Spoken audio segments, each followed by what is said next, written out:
Hello everyone, welcome to another video. Today I'm going to be talking about my everyday carry minimal edition. So normally I carry around all my stuff in this really big backpack, but right now it's summer and I'm taking summer school and that's actually only one class.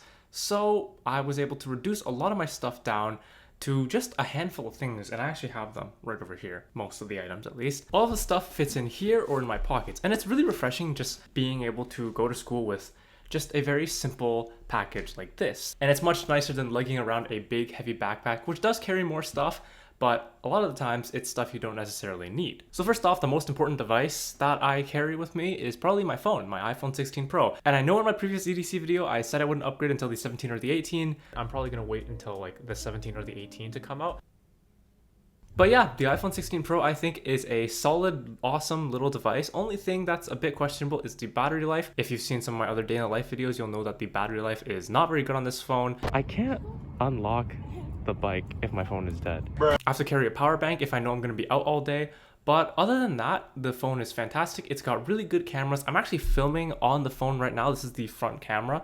So I can't show you the phone in my hands because I'm filming with it. And my school has these like bike share things, and I use my iPhone 16 Pro's action button to trigger that bike share stuff.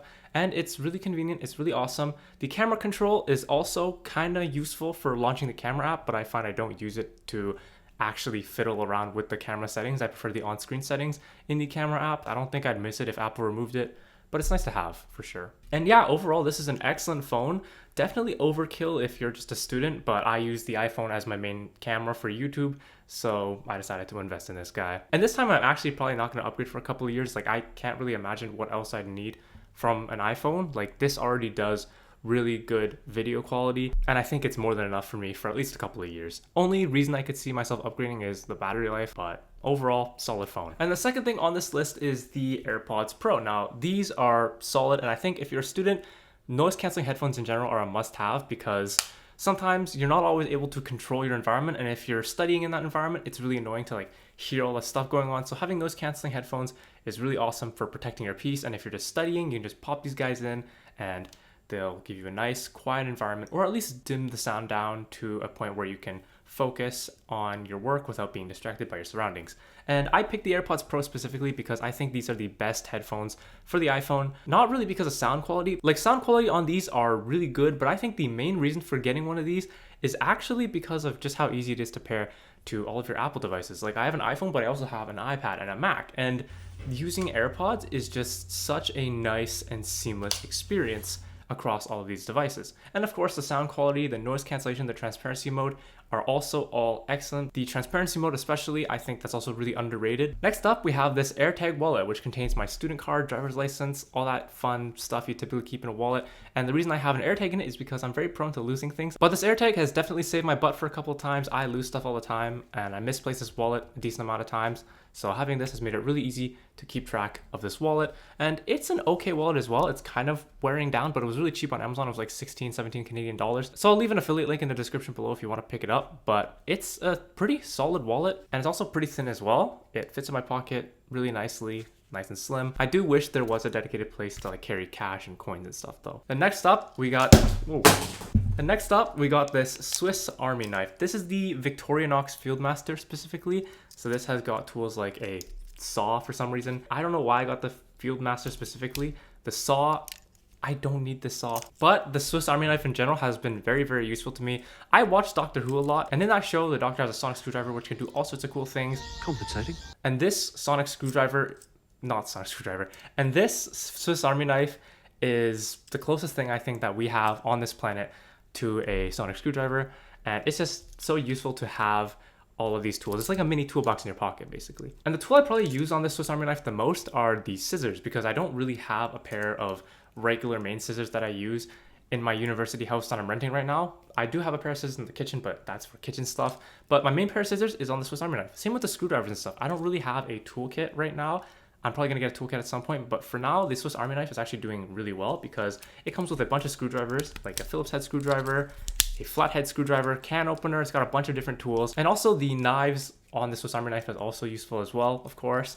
I use them to open Amazon packages, open boxes and stuff. Having just this whole set of tools in your pocket on you at all times is super convenient and super handy. So I highly recommend just getting a multi-tool in general. They're super convenient and super awesome to carry around with you all the time. The other thing I keep on my person is this Apple Watch. This is the Apple Watch SE model, and I have a knockoff sport loop I found on Amazon. I'll link those below as affiliate links as well. But I've had this for over half a year now, and it's pretty handy. You can get your notifications and stuff on here if you get emails and text messages and stuff.